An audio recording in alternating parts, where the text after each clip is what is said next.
கன்னியாகுமரி மாவட்டம் ரணியல் காவல் நிலையத்தில் நடந்த ஒரு நிகழ்ச்சியான நிகழ்வு அனைவரின் பாராட்டுகளையும் பெற்றுள்ளது.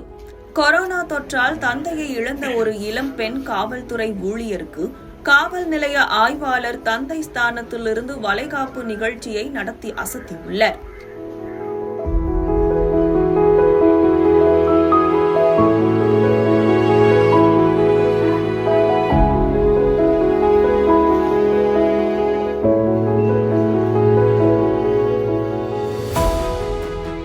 மார்த்தாண்டம் பகுதியைச் சேர்ந்த சாஜி குமார் சப் இன்ஸ்பெக்டராக பணிபுரிந்து வந்தார். 2021ஆம் ஆண்டு கொரோனா தொற்றால் பாதிக்கப்பட்டு சிகிச்சை பலனின்றி அவர் உயிரிழந்தார்.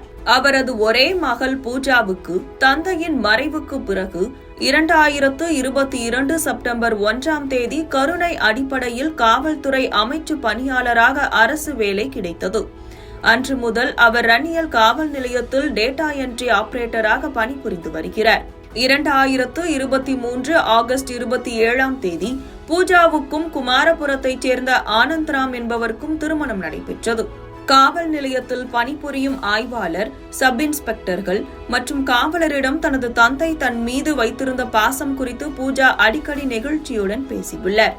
தற்போது 9 மாத கர்ப்பிணியாக இருக்கும் பூஜா தனது தந்தையின் இழப்பால் மனதளவில் கவலையில் இருப்பதை உணர்ந்த ரணியல் காவல் நிலைய ஆய்வாளர் செந்தில்வேல்குமார் அவருக்கு வளைகாப்பு நிகழ்ச்சி நடத்த திட்டமிட்டார். சக காவலர்களுடன் இணைந்து ஜூலை 16ஆம் தேதி ரணியல் காவல் நிலையத்திலேயே இந்த நிகழ்ச்சிக்கு ஏற்பாடு செய்யப்பட்டது. காவல் நிலையத்தில் தோரணங்கள் கட்டி பணிக்கு வந்த பூஜாவை சக காவலர்கள் தாம்பூல தட்டுடன் வரவேற்றனர். ஆய்வாளர் செந்தில்வேல்குமார் பூஜாவுக்கு வளையல்கள் அணிவித்து மலர் தூவி ஆசிர்வதித்தார்.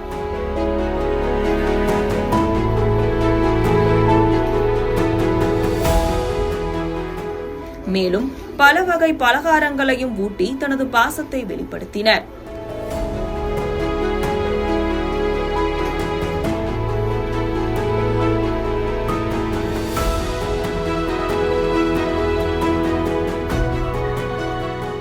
தொடர்ந்து சப் இன்ஸ்பெக்டர்கள், தலைமை காவலர்கள் மற்றும் பெண் காவலர்கள் என அனைவரும் பூஜாவுக்கு வளையல்கள் அணிவித்து ஆசிர்வதித்தனர்.